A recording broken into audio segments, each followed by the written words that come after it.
Terima kasih Puan Yang di-Pertua. Soalan saya nombor 9. Terima kasih Tuan Yang di-Pertua. Terima kasih Yang Berhormat Ceras. Untuk makluman ahli yang berhormat, NRECC melalui Jabatan Pengairan dan Saliran JPS sentiasa melaksanakan langkah-langkah jangka masa pendek dan sederhana bagi mengurangkan impak kejadian banjir dengan memastikan kesiapsiagaan infrastruktur tebatan banjir, misalnya pam pintu air dan juga genset, supaya dapat berfungsi pada tahap terbaik ketika banjir berlaku. Kementerian juga sentiasa menyelenggara, mendalamkan dan membersihkan saliran, sungai serta kolam takungan banjir bagi meningkatkan kapasiti dan takungan air larian permukaan. Bagi langkah penyelesaian jangka panjang pula, NRECC melalui JPS mengambil pendekatan secara struktur dan bukan struktur bagi mengelakkan kejadian banjir daripada berulang. Pendekatan secara struktur melibatkan pembinaan terusan bagi mengatasi banjir genang, meninggikan dan menaik taraf benteng serta ban parit, menaik taraf sungai-sungai utama bagi meningkatkan kapasiti hidrolik sungai berdasarkan pendekatan dengan izin Make Room for Water, pembinaan levee, benteng konkrit dan mobile flood wall bagi mengawal aliran air banjir di dalam laluan banjir, melaksanakan kerja-kerja pembinaan infrastruktur kawalan di punca seperti kolam tadahan bagi mengurangkan impak jumlah air larian selepas pembangunan berdasarkan konsep dengan izin Building with Nature.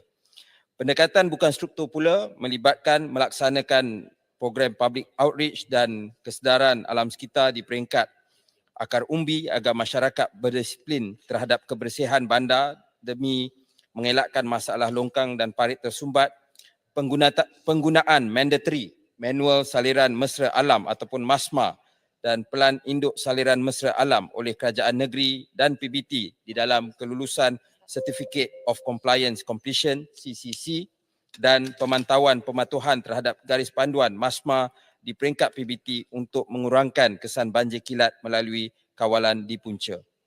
Dalam rancangan Malaysia ke-12, Kementerian melalui JPS juga menerima peruntukan pembangunan DE sebanyak 11.53 bilion untuk pelaksanaan 93 projek tebatan banjir melibatkan 48 projek dalam peringkat pra-pelaksanaan, 34 projek dalam peringkat pembinaan dan 11 projek dalam peringkat pasca pelaksanaan termasuk 1.01 bilion yang telah diluluskan di dalam rolling plan ketiga. Sekian, terima kasih. Yang Berhormat Ceras. Terima kasih Puan di-Pertua. Peristiwa banjir besar-besaran yang berlaku sekali dalam 100 tahun pernah berlaku dan berkemungkinan besar banjir yang besar-besaran sebegitu itu akan berlaku lebih kerap lagi disebabkan cuaca melampau akibat perubahan iklim. Maka apa yang disebut oleh Yang Berhormat Menteri tadi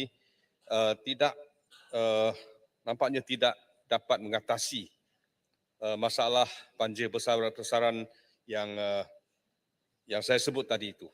Maka apakah langkah yang telah dirancangkan dan apakah implikasi kewangan bagi melaksanakan langkah-langkah ini untuk mengelakkan banjir besar-besaran, bukan sahaja di pantai timur tetapi di seluruh negara, di mana-mana pun.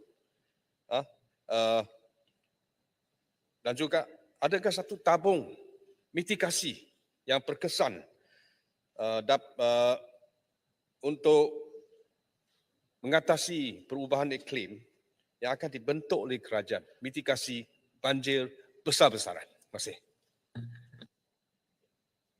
Terima kasih Yang Berhormat Ceras atas pertanyaan tadi dan saya tahu itulah satu pertanyaan yang sangat relevan. Kita sering dimaklumkan oleh pakar-pakar bahawa kejadian hujan lebat atau banjir ini ialah yang paling teruk dalam 100 tahun misalnya. Tetapi tahun 1 tahun, 2 tahun kemudian kita tengok kejadian tersebut berulang. Dan ini adalah sebahagiannya kesan daripada perubahan iklim apabila kita lihat sebagaimana yang dalam jawapan pertanyaan nombor 4 tadi, ya, di mana pola-pola cuaca telah pun berubah. Intensiti hujan semakin bertambah, cuaca panas yang kita rasai pada hari ini juga semakin bertambah. Antara langkah yang telah diambil oleh pihak kerajaan ialah dari segi average recurrence interval untuk projek-projek tebatan banjir misalnya. Kalau dulu ARI dia adalah sebanyak 50, ya, sekarang kita dah tingkatkan, ada yang 100, malah ada sehingga 200 ARI. Kalau di London, ya, ARI untuk projek tebatan banjir di lembangan Sungai Thames ialah sebanyak 500 ARI. Kalau di Belanda, ya, negara yang istilah dia God created the world but the Dutch created Holland, ya, kerana negara mereka berada di bawah aras laut, projek-projek utama mereka ialah sehingga 1000 ARI. Cuma kos dia tinggi, itu yang menjadi kekangan bagi kita. Jadi sebab itu, kita sebab yang disebut tadi, kita tidak hanya boleh mengambil pendekatan mitigasi tetapi juga adaptasi untuk berdepan dengan perubahan iklim yang ada. Untuk projek-projek tebatan banjir, ya, yang kita ada projek-projek yang dipanggil projek-projek yang diutamakan yang melibatkan 27 projek.